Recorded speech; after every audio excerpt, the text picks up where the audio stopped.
Hello everyone and welcome back guys to round 9 of the F1 2019 Haas Road to Glory career, where today we're here for the Austrian Grand Prix. That is it, we have officially overtaken IRL Formula 1 so far in the 2019 season, and it took us a week.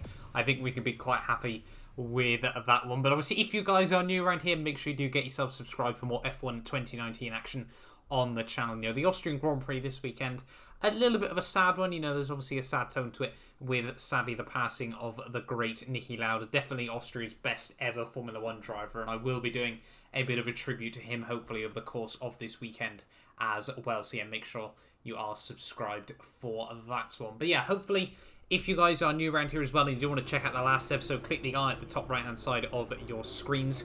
But coming into this weekend, something very, very special. Emma with an email talking about team changes, and Daniel Ricciardo.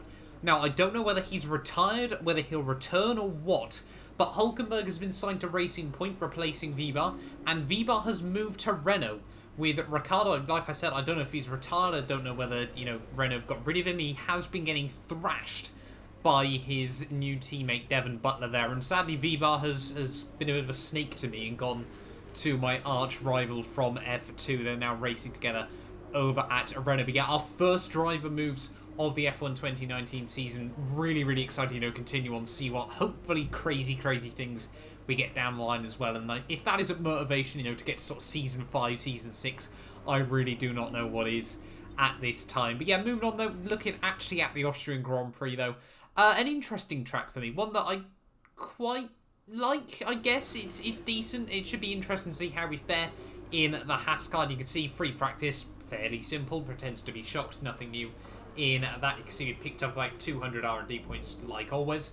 So yeah, quite happy with that one. But yeah, like I was saying, sort of in the French Grand Prix last time out, I've sort of started to slowly learn on this game, you know, through a week's worth of playing, just how OP the engines are. Now, I don't know whether that's been the same for quite a few of the F1 games, based on the fact that apart from F1 2017, every career mode I've done on the Formula 1 games has actually been Mercedes power units. Obviously, I did Force India way back in 2015 and 2016, a very dark age for this channel, then McLaren and then Williams on F1 2018. So I don't know whether that's always been like that, but it's been a shock to me.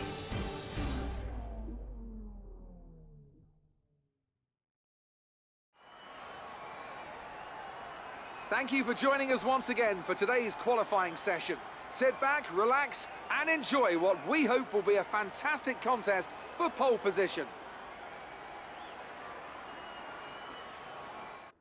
But anyway then, moving on into qualifying and through in towards Q1, that should hopefully get through nice and simply, but with the gaps being so small here at the Austrian Grand Prix, anything can happen there as we come towards the end of our first lap. 1:06.3 should be good enough, and yes it is for Q2 there. You can see going at P13 there, just behind my teammate Roman Grosjean there, but happy to get through on an early banker lap in that session there. Bottas fastest in the end, Hamilton P3 on a set of the medium compound tyres, so fantastic job by him at the end of the session there. And having a look, as you'd expect, both Toro Rossos, both Williams and Giovinazzi all not making it through into Q2 there. And by the end of our Q2 run, you can see a 1:06.005 there, just 2/10 off Sebastian Vettel at this stage of the session. And I honestly thought, you know, that should be good enough to get through into Q3 there. We can see as we skip right towards the end of the session, we're getting very close to the cusp, and we've been knocked out right at the final second there. I really was not expecting that one. Rarely so far this series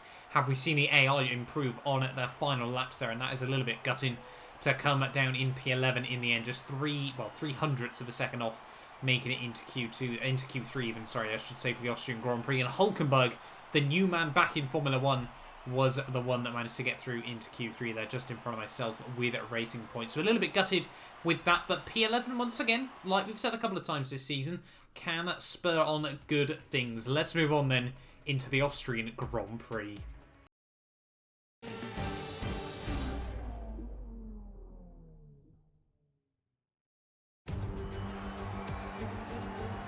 Good afternoon and welcome to Spielberg, and to a circuit that in one form or another has held every Austrian Grand Prix in the championship, except the very first back in 1964.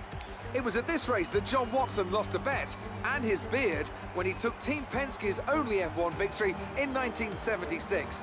If anything, the stakes are even higher today, with 25 points available for victory and a crucial advantage in the championship fight. The Spielberg circuit then is situated 700 metres above sea level, with just 10 corners making up one of the shortest laps of the season. One time around here is a distance of 2.6 miles, with the best overtaking chances into turn 1 or the tight uphill turn 3.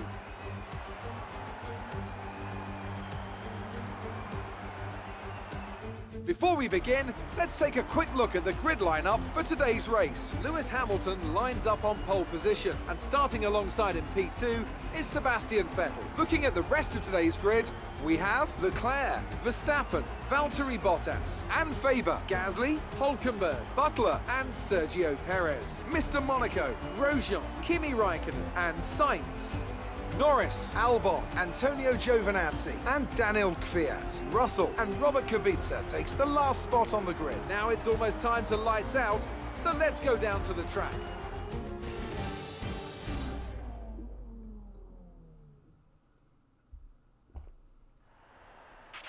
Keep your eyes open on the run to turn 1 and keep it clean. We want to come out in one piece. Good luck. So here we are then on the grid, ready for the Austrian Grand Prix, and you can see the strategy, a fairly textbook two-stop race. Softs onto mediums, onto softs right the way through to the end. There are not much difference, actually, it reckons, between that and doing two double stints on the mediums. But here we are then on the grid. We're ready for the Austrian Grand Prix. The lights are coming on now. It is 5 red lights here and Spielberg, and it is lights out, and away we go there. And one of my best starts I think I've had so far in terms of raw reactions on the F1 2019 game there. Sadly, once again, the AI just so OP on the starts as we almost rode at the back of Perez through to Raikkonen. Storms around the outside of both of the Haas cars there, up into P10 off the start of this race. So a fantastic job by him off the line there as we come up towards the top of the hill, in towards turn 3. We're going to send it up the inside of Sergio Perez and Kimi Raikkonen there, 3 wide as we reach the top of the hill. A little bit of contact and a warning actually for the collision with Sergio Perez there, but up into P10 of the Grand Prix off the start there, and quite happy with that one. Unlike a lot of races so far, actually opting to start on the soft compound tyres, so interesting to see how we're going to be fair relative to the AI, who obviously on the same set of tyres for the most part there as we come in towards Sector 2 and Sector 3 on that one. You can see Hülkenberg just in front of me there, Weber and Butler just up the road. It's really going to be intriguing to see how well those two compare in equal machinery so far this series, obviously where everyone from F2 has been in different teams. Yeah, hopefully going to be intriguing to see how they all stack up in F1 machinery there as we come in towards the final couple of corners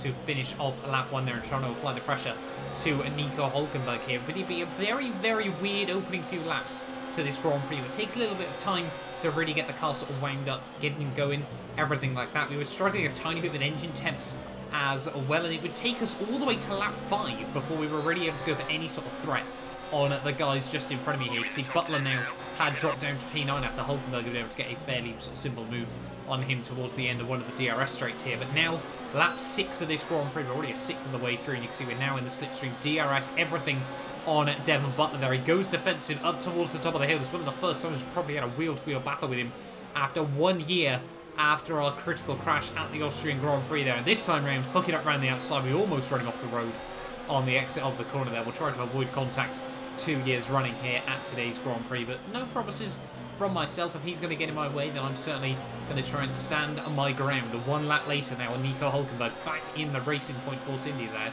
Quite surprised, obviously, no Lance Stroll still in this team now. Weber goes defensive on Hülkenberg. They almost make contact as they get towards the top of the hill, and I'm just going to try and capitalise on the exit of the corner here. Sadly, can't get the traction down this time round. Hülkenberg going to be able to try and go for the move there. We're going to try and follow him through around the outside of Weber there. We think about going up the inside of Hülkenberg, but can't quite split the pair of them. And now side by side we go. Unfortunately not. Hülkenberg gets the traction on the exit of the corner there, and we now move ourselves up into P8 of this race. So just following Hülkenberg through in the early stages of this Grand Prix, trying to close up the gap to the Racing Point man as we head in towards the final couple of corners to finish off lap 7 here. We've made good progress off the start of this Grand Prix. 3 places made up both Renault's and Sergio Perez so far. 3 probably of my big main rivals in this F1 series so far on F1 2019. Haas as a team, we want to be best of the midfield at Force India so far have been looking very, very strong here. But onto lap 8, hopefully we can try and take some points out of them in this Grand Prix. And hopefully this should be a bit of a good start there. We tried to get the run on the exit of turn 1. Then we're going to whack the car back up into overtake mode on the ERS here. Hulkenberg, is he going to try and go defensive? He is a little bit there. He's certainly thinking of it. He's been out of the sport for a good 6 months, but he's still certainly not quite rusty just yet there. Takes a lot of curb though at the top of the hill. Unfortunately, cannot get the traction on the exit now. Having to short shift all the way up to 4th gear though to avoid the wheel spin. And we're going to give him a bit of a squeeze as we come down the hill there. Side by side we go in towards the next corner, ever so slightly later on the brakes from Hulkenberg on the outside there. But just hanging out to dry. Vibar even is trying to look up the inside in towards the next couple of corners there. And I think we are just going to try and romp away over the next couple of laps from these guys, and that is what we tried to do there. But Vibar able to stick in the slipstream here, and we'll be diving into the pits on the end of lap 11 here. A good first stint on the set of the soft compound tyres here. Now we need to try and keep the car nice and tidy there, run a little bit wide as we enter the pit lane there. You can see just trying to brake as late as possible. Get the car slowed down nice and tidy. Vibar almost runs into the back of me there as we head into the pit lane. A lot of drivers diving into the pits on this lap, and hopefully we can try and get a nice, clean, tidy pit stop. No, we've been held. We've been held horrendously. Everyone's got through. Vibar has snuck out as well there ahead of the Toro Rosso, and we've dropped all the way to P14 in this Grand Prix behind Carlos Sainz. Now, I have no idea how many places we have lost in this race. It looks like Hulkenberg as well was held up in all the commotion there, and that was not what we needed in this race there. Held in the pits behind a whole host of other cars there, and unfortunately that's what you get when you pit at the same time as everyone else there. Just nothing we can really do about that. I'm not too sure whether if we'd nailed sort of, whether we'd accidentally hit the car in the wrong gear or anything like that. At that point I was simply put panicking, trying to make sure that we did get out the pit lane as early as possible there. And now potentially our problems are going to get even worse. Hulkenberg up the inside in towards the next couple of corners there on the set of soft compound tyres. Hangs me out to dry on the exit of the corner there, and Hulkenberg now back up into P14 of this Grand Prix. We think about trying to look round the outside in towards the next couple of corners there, but cannot make it work. Almost put ourselves into the gravel trap as we head in towards the final couple of corners of lap 12. Grosjean now, my teammate, into the pit lane, so hopefully we should be able to get a rough idea of where we have come out in this race relative to the most of the AI here. Hopefully we're still in the points. I'd be pretty gutted if we were not at this stage of the day. And having a look then at the position count, you can see we're back up into P12. It looks like that is really gutting for myself there, dropping a bit further down the order than I would have liked here as we try to now get a bit of a run on Hulkenberg. Now this race is almost looking like damage limitation at this stage. Round the outside we go. Hulkenberg though much later on the brakes, takes a lot of curb though, gives us the room on the outside. Use the one on the fuel there, just trying to make sure we get the drive off the corner, and that's just back around the outside of the Racing Point man. I keep saying Force India. I need to try and train myself on F1 2019, make sure I'm saying the right things this time around there. But a couple of laps later, Sainz and Perez having a bit of a ding dong as we come through turn 1. We're almost going to run to the back of Carlos there as we come up towards the top of the hill there. A little bit of a warning. And now we're going to try and go for a cheeky double overtake here. Perez tries to play it defensive. We're 3 wide towards the top of the hill, though. We've run just a little bit too deep and try to get the power down on the exit. A huge wheel spin moment. It looks like Perez is back through. Sainz is going to try and follow him through as well though. Are we going to be able to hold it around the outside of the Mclaren man? He dives it up the inside. Perez has to give him the room as well. They're a very late lunge by Carlos Sainz, but I think he's just going to be able to hold on in front of me for now. We're going to have to follow on in towards the fast double left-hander here. Hulkenberg though dives it up the inside there. A very opportunistic move by the German as we head in towards the final couple of corners of lap 14 here even, I should say there. Hulkenberg muscles his way round the outside and up into P11 once again of this Grand Prix. And this is turning into an absolutely fantastic battle between the 4 of us here. Sainz now back up into P9 of this race, and the battle for the final 3 points in this race here. Hulkenberg now tries to have a look on Perez. They go defensive in towards turn 1, and they're just about going to tangle there. A little bit of contact made with Nico Hulkenberg. Very lucky that we didn't pick up any damage this time around. Weaving this way and that, the German trying to get the run on Sergio Perez here as we come towards the top of the hill there. Perez and Hulkenberg basically even under brakes there. Perez just so slow on the exit of the corner there. We almost run into the back and get wheel spin right the way to the crest of the hill there. And now Hulkenberg now round the outside of his teammate. He goes there. What a battle it's been by the Racing Point cars. I will try to get it right there. Up the inside pair as we go, and back up now into P11 of this Grand Prix here as we almost now reach the halfway stage of the day here. What a crazy race it's been so far. Lots of action so far in this Grand Prix. And you can see now we're trying to close up a little bit of wheel spin and a bit of a sideways moment there as we head in towards the final couple of corners of lap 15 here. 36, 19 laps to go in this race, and now we've got to try and close back up the gap to Sainz and Hulkenberg here through the final corner. They're really trying to use up all of the track limits, maybe, just maybe being a little bit cheeky, as well as Hulkenberg up the inside of Sainz in towards turn 1. Now, are they going to tangle once again? Yes, they do. Hulkenberg gives him the run on the exit, and we're going to try and go for once again the cheeky double overtake. He tries to give me the squeeze, but just about keep the nose up the inside there and storm back up into P9 even, I should say, of this Grand Prix there. And at the top of the hill there, Perez looks like he's going to try and go for a move around the outside. They're all going to get tangled, and now we have got a golden opportunity just to try and absolutely bolt away from these guys at this stage of the day, and that was exactly what we did. Lap 24 now, and you can see pit stop window once again starting to take effect here as we head through the final couple of corners back onto a set of the soft compound tyres right the way through to the end of this Grand Prix. Almost stack it into the outside pit wall there as we come into the pit lane, and luckily able to keep it pointing in the right direction and keep it out of the Armco as well. Luckily, this time round, a little less crowded pit lane, a 2.8 second pit stop this time around, and a little bit of a blip as we try to get the car and the power down once again here. You can see 11 laps to go now of this Grand Prix, and everyone else on a set of the mediums or the hard compound tyres there. And what you're hearing now, not an audio bug, I am still here. Unfortunately, this appears to be a little bit of a glitch on F1 2019 even, I should say. I had to actually go back out and mid-session save the game there, so just so I could try and get back in.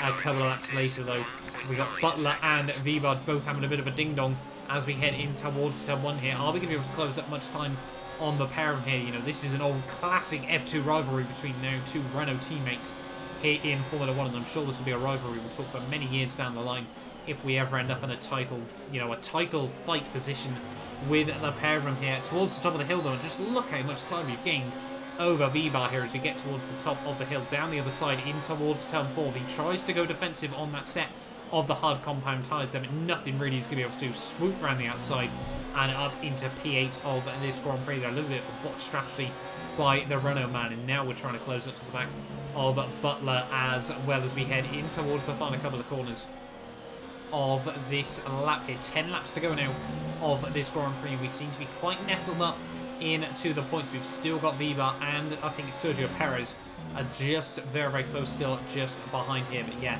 hopefully we can try to solidify ourselves as a point scorer once again here. Butler though, slow on the exit of the final corner, and nothing he's going to be able to try and do but play it defensive in towards turn 1. We swoop around the outside, get up the inside, get it parked back on the racing line by turn 1 there, and nothing he was going to be able to do about that one. And that is now back up into P7 of this Grand Prix here, so really, really happy with the progress so far. But Gasly had been reported on the radios having a few issues at this late stage of the day here, so maybe, just maybe, we could try and apply the pressure on the Red Bull man. You can see a couple of laps later now, all over the back of Gasly there. He plays it defensive in towards turn 1. He parks it on the, parks it completely on the apex, lock up both front wheels, trying to avoid him there. And yeah, just look at the run on Gasly. Definitely got some kind of mechanical issue in that Red Bull car there as we head towards the top of the hill. Nothing he's going to be able to do about that one. Butler tries to follow us through, make a bit of a mistake on the exit of the corner there. And now just 7 laps to go of this Grand Prix, and once again Butler now tries to look round the outside.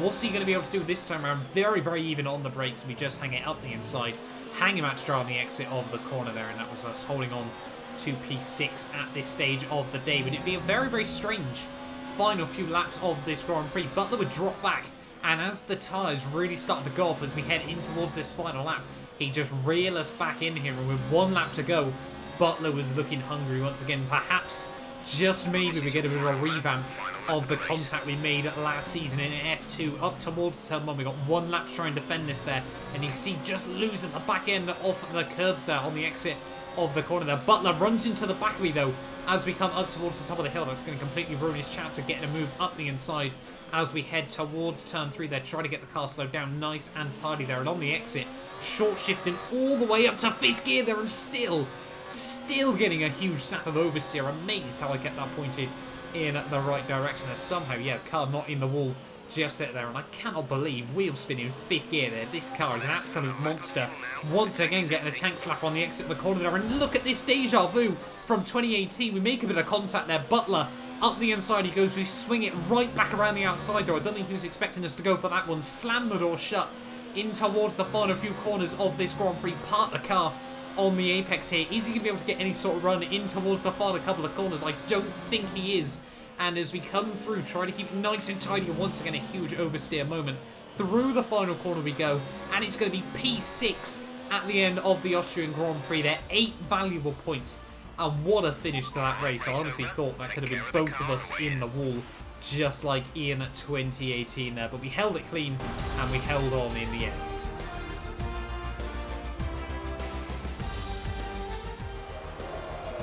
So, another excellent win from Ferrari. Tell me, Ant, how did they manage to achieve this win? I really feel the track layout combined with the track temperatures we saw today suited their car. These cars come alive when the tyres are just at the right temperature, and the driver did a great job managing that as well. They just look so comfortable out there. It's like anything, it always looks so easy when it all just clicks. Ferrari are at it again, an excellent performance at today's Grand Prix, and they're certainly a team that know what they're doing out there.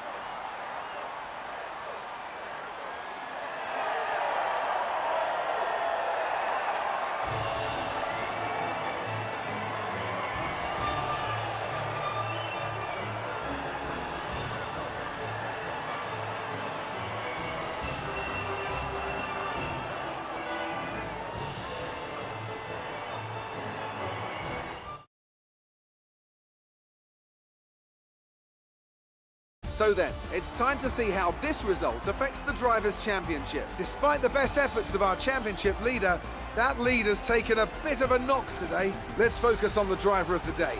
Anthony Davidson, who do you pick? I have to give it to Mr. Monaco. They fought so hard and had incredible pace at times, so I don't think anyone else did a better job today. It's time to see how things are shaping up in the Constructors' Championship. Ferrari continue to extend the gap at the top of the table. After an event like that, who knows what the sport has in store for us next time?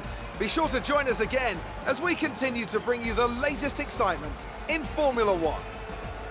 So there we are then, guys, at the end of the day. Sebastian Vettel takes home yet another race victory in this 2019 series ahead of Bottas and Hamilton, their second and third. Just a 3/4 of a second, sorry, I should say, separate the top 3 at the end of the day there. Max Verstappen, Charles Leclerc, myself, Butler, Gasly, Perez, Weber, Raikkonen, Grosjean, Sainz, Russell, Albon, Gio, Kvyat and Robert Kubica and Lando Norris round out the order there, with Hülkenberg the only man not to make it through at the end of the day. In terms of the Drivers' World Championship, 6 points now separate the top 3 there. The Ferraris tied at the top of the World Championship as Bottas is slowly but surely sneaking his way back up towards the pair of them there. For us, though, we're closing back up to Weber and Gasly after that good result in the end there. You can see Grosjean still down in P12. No changes further down the order at the end of the day there at both the Drivers' and the Constructors' World Championship as we find ourselves further and further in no man's land at this midway point of the season. But anyway, guys, that'll do us then for this time out Austrian Grand Prix. Hopefully you guys have enjoyed this one. Get yourself subscribed if you're new around here as well, and hopefully I will see you guys next time out for the British Grand Prix.